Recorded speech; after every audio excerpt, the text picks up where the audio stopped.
Compared to the slow, centuries-long conquest of Italy, Rome's expansion into the wider Mediterranean was remarkably rapid.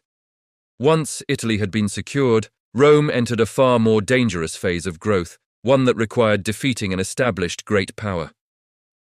This struggle played out through a series of 3 brutal conflicts with Carthage, known collectively as the Punic Wars. The First Punic War lasted from 264 to 241 BCE, the second from 218 to 201 BCE, and the third ended with the total destruction of Carthage in 146 BCE. Together, these wars transformed Rome from an Italian power into the master of the Western Mediterranean. Carthage was no minor rival. Originally founded by Phoenician traders along the coast of North Africa, it had grown by 264 BCE into a wealthy commercial empire. Carthage dominated much of North Africa, controlled key islands such as Sardinia and Corsica, and held extensive territories in Spain. Its power rested on commerce, naval strength, and a network of overseas possessions. Like Rome, Carthage was ambitious and expanding, and the two states now faced each other across the narrow waters of the Mediterranean. With both competing for influence and security, conflict was almost inevitable. The First Punic War exposed Rome's weaknesses and its strengths. Carthage was a naval power, Rome was not. At the war's outset, Rome possessed virtually no fleet. Instead of accepting this disadvantage, the Romans responded in typical fashion. They built one. In fact, they built several fleets over the course of the war, learning naval warfare through trial, error, and enormous loss. Rome's greatest advantage was not technical brilliance, but determination. Time and again, Roman fleets were destroyed, and time and again, new ones were raised. Through sheer endurance and an ability to absorb losses without collapsing, Rome eventually wore Carthage down and emerged victorious in 241 BCE. The Second Punic War was far more serious and far more dangerous. It began in 218 BCE when the Carthaginian general Hannibal launched one of the boldest campaigns in military history. Leading his army and his war elephants across the Alps, Hannibal invaded Italy directly.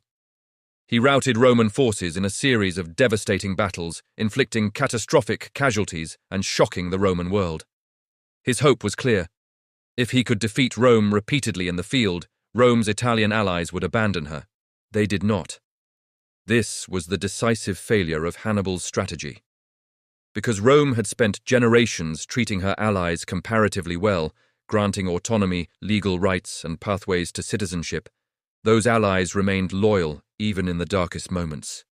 They continued to supply Rome with troops and resources, allowing the Republic to replace lost armies and keep fighting. Hannibal roamed Italy for more than a decade, winning battles but unable to achieve victory. He could not capture the city of Rome itself, nor could he fracture Rome's alliance system.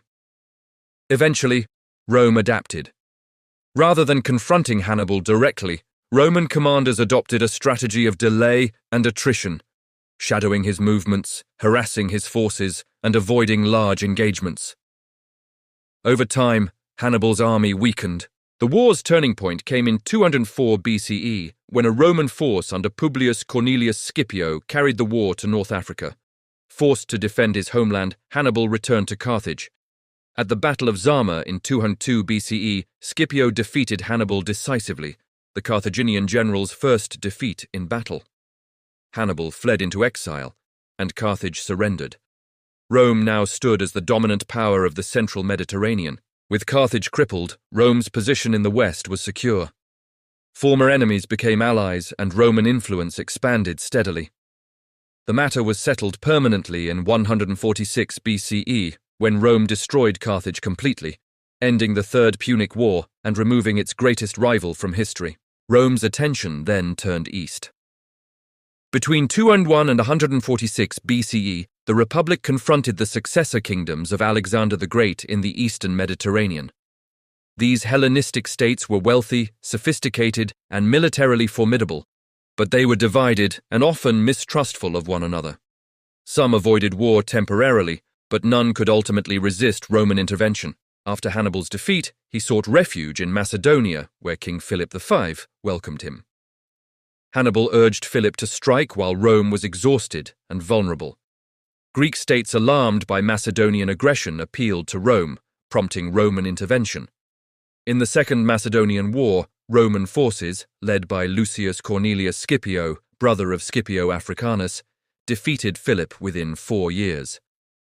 Rome imposed penalties but did not annex Macedonia, demanding only reparations and an end to Philip's interference with Roman allies before withdrawing its armies.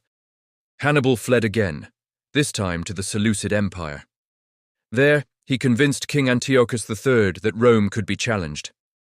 In 192 BCE, Antiochus invaded Greece, but Rome responded swiftly. Once again, the Scipio family led Roman forces, defeating the Seleucids in the Syrian War from 192 to 189 BCE. Antiochus was forced to pay a massive indemnity and retreat from Greek affairs. Rome again took no territory. Hannibal, with no remaining refuge, eventually took his own life. By 188 BCE, Rome had emerged as the dominant power of the Mediterranean world. Yet paradoxically, it ruled very little territory outside Italy, holding mostly former Carthaginian lands in Spain. Rome was not yet a territorial empire, but it had been fundamentally transformed. Decades of continuous warfare reshaped Roman society, its economy, its political institutions, and its approach to foreign policy. The city that had once been a farmers' republic was becoming something new and more dangerous. It is there, with the changes wrought by conquest, that the next chapter of Roman history truly begins.